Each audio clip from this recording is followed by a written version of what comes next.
വിഷുവിന്റെ വിശേഷങ്ങളൊക്കെ പറ. പണ്ട് തൊട്ടേ എങ്ങനെയാ നിങ്ങൾ വിഷു ഒക്കെ എല്ലാം ആഘോഷിക്കാറുണ്ടോ? ആഘോഷിക്കാൻ പറ്റാറുണ്ടോ? തിരക്കൊക്കെ ഉള്ള ആളല്ലേ? പണ്ടൊക്കെ എന്തെന്ന് വെച്ച് കഴിഞ്ഞാൽ നാട്ടിലൊക്കെ നമ്മൾ ഏറ്റവും കൂടുതൽ ആഘോഷിക്കുന്നത് വിഷുവാണ്. പ്രത്യേകിച്ച് നമ്മുടെ മലബാറിലൊക്കെ എനിക്കൊന്ന് ഓണത്തെക്കാളും ഓണാഘോഷത്തിനേക്കാളും അല്ലെങ്കിൽ ബാക്കിയുള്ള എല്ലാ ആഘോഷത്തിനേക്കാളും നമ്മുടെ നാട്ടിൽ പ്രത്യേകിച്ച് വടക്കൻ മലബാറിൽ ഏറ്റവും കൂടുതൽ ആഘോഷിക്കുന്നത് വിഷുവാണ്.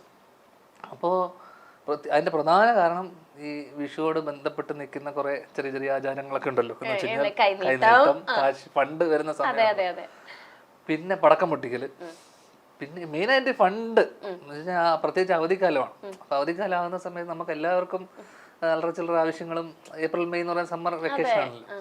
അപ്പൊ ഈ സമ്മർ വെക്കേഷനുള്ള ഫണ്ട് മൊത്തം നമ്മള് പുള്ളി ചെയ്യുന്നത് ആ സമയത്താണ്. ഏത് ഈ കൈനീട്ടം വരുന്ന ആ സമയത്ത്. ഈയിടെയായിട്ട് ഞാൻ പോകാറില്ല. സാധാരണ കൈനീട്ടം സാധാരണ നമ്മള് മൂത്തവര് നമ്മുടെ ഇളയ ആൾക്കാർക്ക്. അപ്പൊ ആ സമയത്ത് എന്റെ ആ പ്രായത്തിന് എനിക്ക് ഒരുപാട് കിട്ടുമായിരുന്നു. കാരണം ചേച്ചിമാരുണ്ട് കുറെ, മാമന്മാരുണ്ട് കുറെ, അമ്മയുടെ കൂടെ 10 പേരാ. അപ്പൊ അവരുടെ എല്ലാവരും കിട്ടും. ഇപ്പൊ പോയ പ്രശ്നം എന്ന് വെച്ച് കഴിഞ്ഞാൽ അങ്ങോട്ട് കൊടുക്കേണ്ട ഒരു അവസ്ഥയുണ്ട്.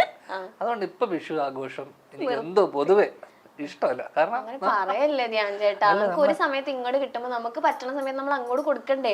ഒരു കാര്യമില്ലാണ്ട് കൊടുക്കണ്ടല്ലോ ഒരു വിഷുവിന്റെ പേരിൽ.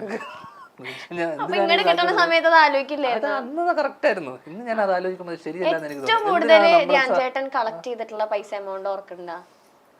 ഞാൻ അത്യാവശ്യം എന്ന് വെച്ചാൽ ആ പ്രായത്തിൽ എനിക്ക് തോന്നുന്നു ചെറുപ്പത്തിൽ എന്ന് വെച്ചാൽ ഞാൻ പറഞ്ഞ ഒരു 3ാം ക്ലാസ് 4ാം ക്ലാസ് ആ സമയത്തൊക്കെ അത്യാവശ്യം അമ്മ തന്നെ ഒരു 10,000 2,000 രൂപയൊക്കെ അമ്മ തന്നെ തരുമായിരുന്നു. 1000 രൂപയൊക്കെ അല്ലെങ്കിൽ ഞാൻ ചോദിച്ചു വാങ്ങിക്കും.